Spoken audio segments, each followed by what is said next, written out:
Well, good morning. My name is Father Mike Pratt, and I'm very grateful to Father Brian O'Brien, a man who needs no introduction, pastor here at St. Francis Xavier, for hosting this kind of send-off Mass for me. I'll be getting a new assignment soon and moving off, and so I'm grateful to him to invite me back to preach about an hour-long sermon, and then we'll get on with our lives. So, a couple years ago, I was living in downtown Tulsa at Holy Family Cathedral, and it's a pretty big house there. There's several priests that live there, and there's stairs. And on those stairs is carpet. And on my feet were socks. See where this is going? I was walking down the stairs, not carrying somebody out of a burning building, not rushing to an emergency. I was walking down the stairs probably to get some cookies or something. And as I was going, my feet slipped right out from underneath me, and on my behind, boom, boom, boom, on the stairs. And what in the world just happened? And as I pushed myself up to get up, I noticed a sharp pain in my left hand. And I looked down, and my thumb is at all kinds of funny angles. Yeah, okay. However, all right, don't panic. I've seen a lot of movies. When something is dislocated, you just give it a quick tug, right? And it pops it back into place. All right, let's see what happens here. So as soon as I wrapped my fingers around it, my body was like, "Don't you dare! Don't you dare!" It hurt immediately. So I went to the emergency room, and that's exactly what they did. They just right back into place, and I screamed a little, But then they put this removable cast on me, and on that cast, I had to wear it for the next few weeks. There was a black cloth linen underneath the cast to protect my skin, I guess. Anyway, so that was the setup. Now, for the next few weeks, I did not have the use of my thumb. Have you guys ever had to go even a day without the use of one of your thumbs? It is kind of weird, okay? That is you don't really think about it, but we use it for all sorts of things. All of a sudden, daily activity was now off. I go to tie my shoes, okay? You don't have a thumb. So it was distributing communion as priests.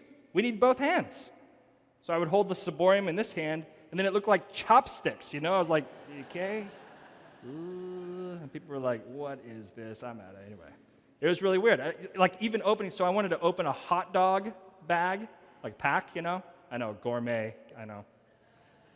However, that's when you just have your fingers, that's hard to open up. And so I got frustrated, and I pushed one flap underneath these fingers here, and it gets my palm, this one, and I just was, bah, like that. Well, you guessed it, hot dogs go flying, and hot dog juice lands right over that cloth on my hand. So now, not only do I not have the use of my thumbs, now I smell like hot dog juice for the next week and a half. Please feel sorry for me, okay? Anywho, I'm happy to report she's back, okay? Back and at use. I actually just wanted to tell that story, that's all. Okay, last week I was reading a book, a poem actually, by a Richard Crashaw. He was an Englishman in the 1600s, and he was baffling of why God do you even care? I mean, I see how big you are. I see all that you are. You are perfect happiness, perfect joy. You're all good, all loving, all powerful. I am nowhere near that. I'm like a grain of sand on the earth, right? Why do you even care? I could go into the ground, be eaten by worms, and the world still turns. The seasons come and go. The tides flow. The sun rises. People will go on with their lives. I could not be here, or you could even send me to the pits of hell, and the heavens are still the heavens. The angels still praise you. Saints will still come. The heavens will still be glorious. Why do you even care about me, let alone do something like that for my sake? It's a pretty good question, right? He was asking why, like, if I go away and I'm not in this, why are you so sad? Why do you love me? Why do you even care about me, given how insignificant I am? And then in this gospel passage, we get a line. Jesus offers some sort of answer. And he says this, looking at you directly in the eyes, he says this, whoever receives you receives me. And whoever receives me receives the one who sent me. Whoever receives you receives me, him. I think we can all agree Jesus is a pretty good thing, yeah?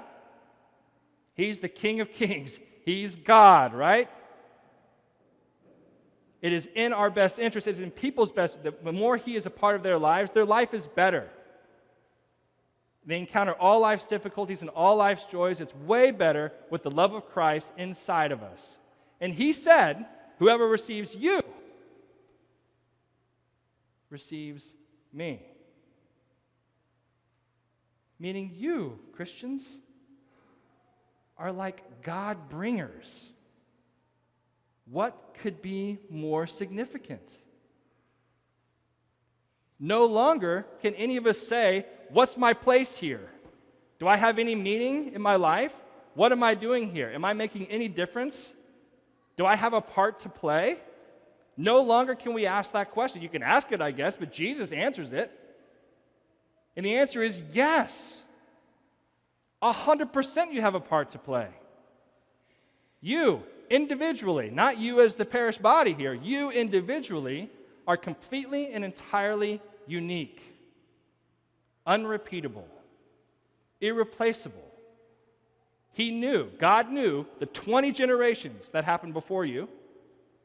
He knows the 20-some generations that are going to come after you. And he decided to put you here, now, with this family, with these children, with these parents, with this parish, with this community, with the people you work with. He put you here and now and says, whoever receives you receives me. You have a big part to play. God breathed. You have a big part to play that nobody else can play. And if you don't play it, if you're not there, guys, it's like something's missing. Something's out of place. It's like a hand without the use of the thumb, right? Something is totally absent.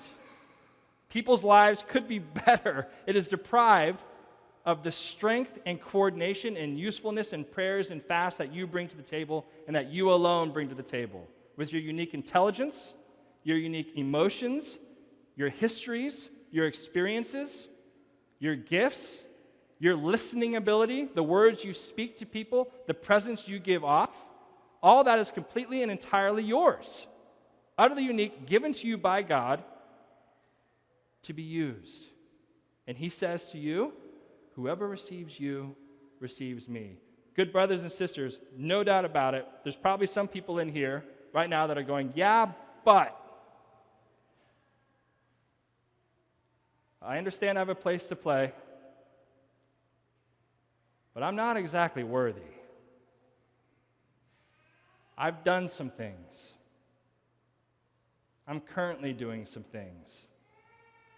I am nowhere near as Christ-like as I should be. And in fact, I know I'm inclined right now to do things that are opposite of how Jesus loves. So what now? So perhaps you are a little out of whack, a little bruised, a little hurt, sinful. Perhaps you even smell like hot dog juice. Here's what you do. Here's what Catholics do. We get up. We go to confession. We offload that gunk to God. And he gives us in return his strength. And we start working towards healing again. We receive that forgiveness. We come to this altar. We receive his body and his blood. What's better than that? Nothing. Nothing is better than that. Nothing is more helpful than that. Nothing is more unifying for that. Nothing is more satisfying than that. When we are in tune with what's going on here, as you guys have been talking about the past few weeks in this parish, when we're in tune with that, there's nothing greater. So if we are out of whack for some reason, we go to confession, we receive forgiveness, we start the healing process, we receive his body and his blood goes into us, and then he sends us out there and says, once again, now that you're healed, now that you got coordination back, the hand's going to have its thumb again. It's going to have you back in the picture doing what you are ordained by God to do.